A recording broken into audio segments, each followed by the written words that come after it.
Poor people don't matter. Poor Irish people matter even less. And this is the story, this is the history of Ireland, of our own country. I'm here outside one of the most sacred or moving somehow places in all of Cork. It's a site of a mass grave, if you can see behind the gates here. We come here every year and conduct memorial ceremonies.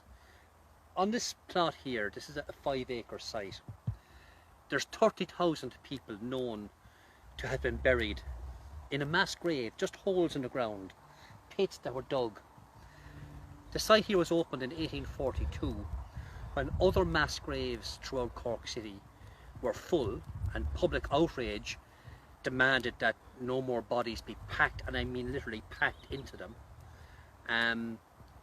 So this was insider trading in the workhouse in Cork, resulted in this site on Carr's Hill, which is named after the individual who was the warehouse manager in the workhouse, who somehow won the tender to establish this grave for the bodies coming from the workhouse, the victims of genocide, what we call on Gorta Moor, where they literally starved to death and died from the diseases that went with all of that, without any need whatsoever.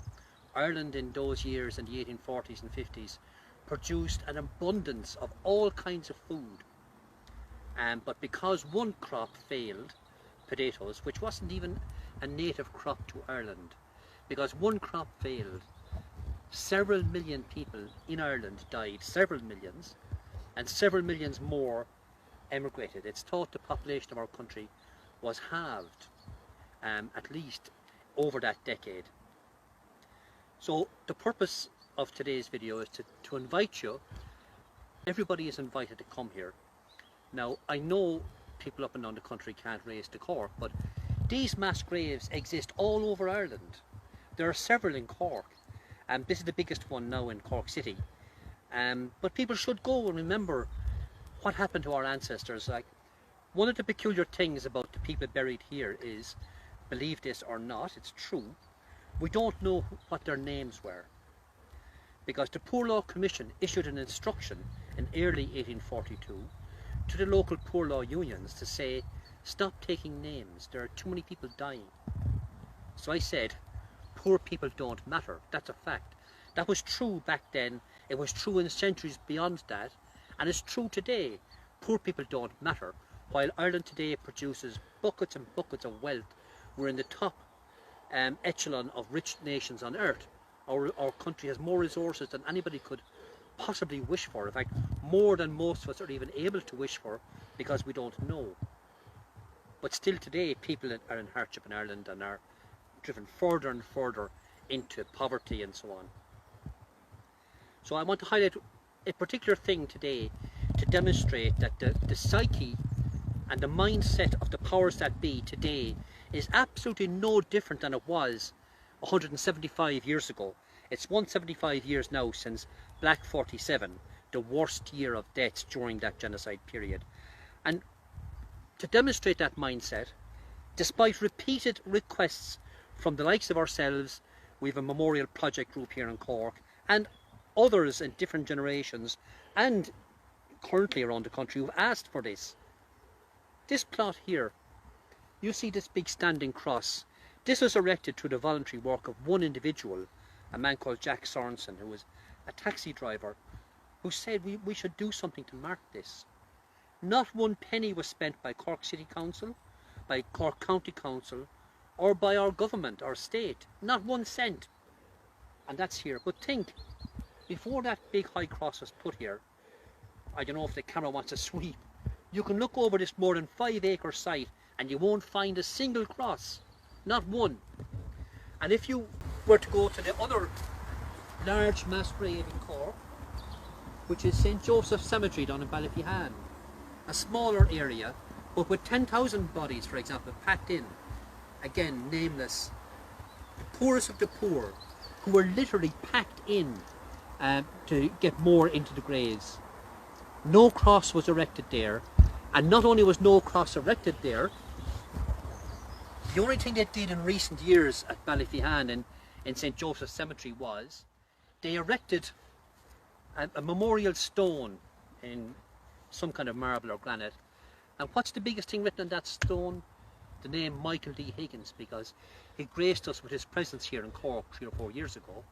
So his name he's put onto the graves of 10,000 people, the burial place. So this reveals the mindset, and you'll find that these mass graves throughout Ireland, look at them. How many of them even have the dignity of a cross to mark the location of where thousands and tens of thousands of our own ancestors have been buried. And what does our state do about it today? Nothing. Nothing.